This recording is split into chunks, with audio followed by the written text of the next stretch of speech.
L'histoire commence avec Adam et Ève qui ont écouté la voix du diable plutôt que celle de Dieu. Ils ont désobéi et la relation parfaite que les hommes avaient avec Dieu fut brisée.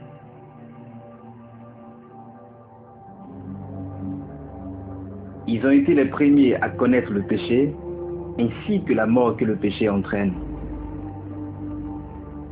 Ils ont essayé de se protéger avec des feuilles d'arbres pour couvrir leur honte, chose que Dieu n'a pas aimée. Il les a plutôt couverts de vêtements faits en peau d'animal. Dieu lui-même a fait le premier sacrifice d'animal pour couvrir leur honte. Adam et Ève avaient deux enfants, Caïn et Abel. Caïn a offert à Dieu une partie de sa récolte, alors qu'Abel a offert un sacrifice d'animal, un sacrifice de sang. Dieu accepta le sacrifice d'Abel, mais pas celui de Caïn. Pourquoi? Parce que le péché conduit tout droit à la mort, nous sépare de Dieu, et il faut une vie pour payer le prix. Par jalousie, Caïn a tué Abel et a ainsi conduit une grande partie des hommes dans une mauvaise voie. Des centaines d'années plus tard, les choses sont devenues si graves que Dieu dit que personne sur la terre ne méritait de vivre. Personne sauf Noé et sa famille.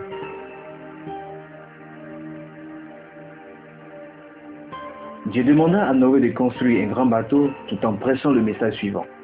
Le temps du jugement pour les péchés est proche et il n'y a qu'un seul moyen d'y échapper et bénéficier de la miséricorde de Dieu, le bateau. Il se moquait et ridiculisait Noé jusqu'au jour où il se mit à pleuvoir et le sortit des profondeurs de la terre alors que les hommes ne s'y attendaient pas. L'inondation a tué tous les hommes et animaux et le monde entier a péri à cause du péché des hommes. Seul Noé, sa famille et les animaux que Dieu avait fait entrer dans le bateau furent sauvés.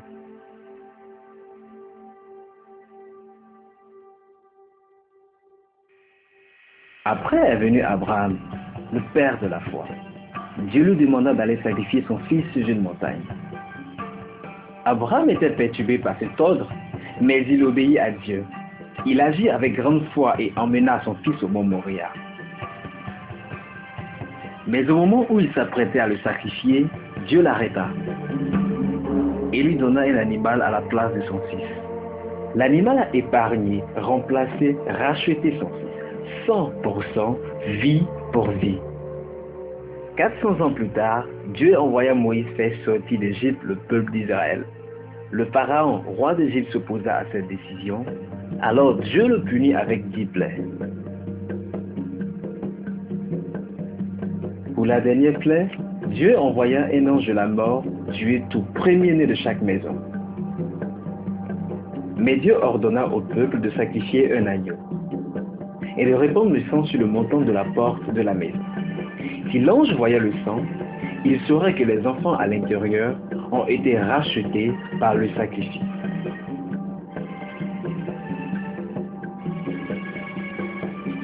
Juifs ou Égyptiens, esclaves ou hommes libres, s'ils obéissaient à l'instruction de Dieu, ces enfants seraient sauvés. Sinon, cette nuit, tout se passa exactement comme Moïse l'avait annoncé. Et l'on entendit de grandes pleurs en Égypte dans les maisons qui avaient refusé d'obéir à l'ordre de Dieu. Plus tard, Moïse donna au peuple la Torah où Dieu avait indiqué ce qu'il fallait faire si un homme commettait un péché. Le coupable venait devant le prêtre avec un animal pour le sacrifice, posait la main sur la tête de l'animal, ce qui signifie qu'il lui transmettait son péché et sa honte. Ensuite, on sacrifiait l'animal, on répandait son sang, le péché était effacé. Le roi David et les prophètes ont suivi la Torah donnée par Moïse. Mais ils se demandaient, le sang des animaux pouvait-il véritablement effacer le péché d'un homme? Ou tout cela n'était que signe et symbole du futur? David a annoncé la venue de celui qu'on attendait, un roi, un messie, un descendant du roi David qui régnera avec puissance, mais il sera humble et plein de compassion. Ce messie sera sans péché, parfait, irréprochable, innocent.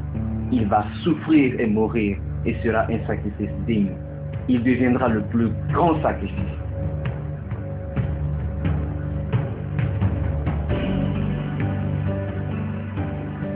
Jésus est né dans une étable parce qu'il n'y avait pas de place pour lui. Né d'une vierge, né pur. Venant d'une famille royale mais pauvre, descendant du roi David. De pauvres bergers de la campagne et de riches mages venus de l'Orient sont venus honorer l'enfant Jésus et témoigner qu'il était celui qu'on attendait, le Messie que les Écritures avaient annoncé. Jésus prêchait l'amour, la vérité, la paix, l'humilité. Il était humble charpentier, mais brillant philosophe. Il offensait les religieux hypocrites qui s'intéressaient au rituel plutôt que Dieu. Mais il était aimé par les pauvres, humbles, repentants, pécheurs. Il guérissait les muets, les aveugles, les possédés démoniaques. Il a même ramené des morts à la vie. Un homme sans abri, un enseignant ambulant, un révolutionnaire appelant ceux qui aiment Dieu à vivre des vies remplies. Jésus a même appelé Dieu son Père et a montré aux hommes que le Tout-Puissant vous aime comme un papa. Dieu voulait que les humains soient ses enfants, mais il y avait un problème. Ceux-ci sont encore pécheurs, mais Dieu est saint. Depuis Adam, le péché a séparé les hommes de Dieu. Et le Messie savait ce qu'il devait accomplir pour les ramener à Dieu. Jean-Baptiste a prophétisé au sujet de Jésus disant, « Voici l'agneau de Dieu qui enlève le péché du monde. » Jésus était le Messie, l'élu de Dieu, le choisi pour être le plus grand des sacrifices. N'ayant jamais péché, il était pur, parfait et digne de payer le prix pour nos péchés. L'innocent à la place des coupables, le Saint de Dieu à la place des pécheurs. Il a fait cela pour son Père afin de payer le prix pour le péché de l'humanité, pour les libérer de l'esclavage du péché et leur restaurer ce qu'Adam avait perdu, une relation parfaite avec Dieu.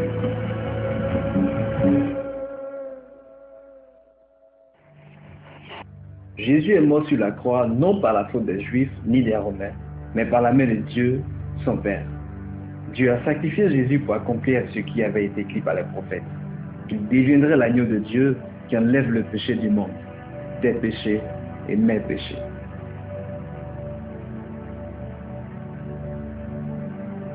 Mais l'histoire ne s'arrête pas là. 3 jours après, Dieu a relevé Jésus le Messie d'entre les morts comme une promesse à ceux qui croient en lui. Eux aussi seront ressuscités pour la vie éternelle. Après cela, Jésus a promis à ses disciples qu'il reviendra, mais cette fois en tant que juge et roi. Le Messie est un don de Dieu aux hommes pour qu'ils ne meurent pas dans leur péché et qu'ils ne soient séparés de Dieu, mais qu'en recevant le sacrifice de Jésus, ils retrouvent une relation parfaite avec Dieu. Mais comme tout cadeau, il n'est pas à toi tant que tu ne le prends pas.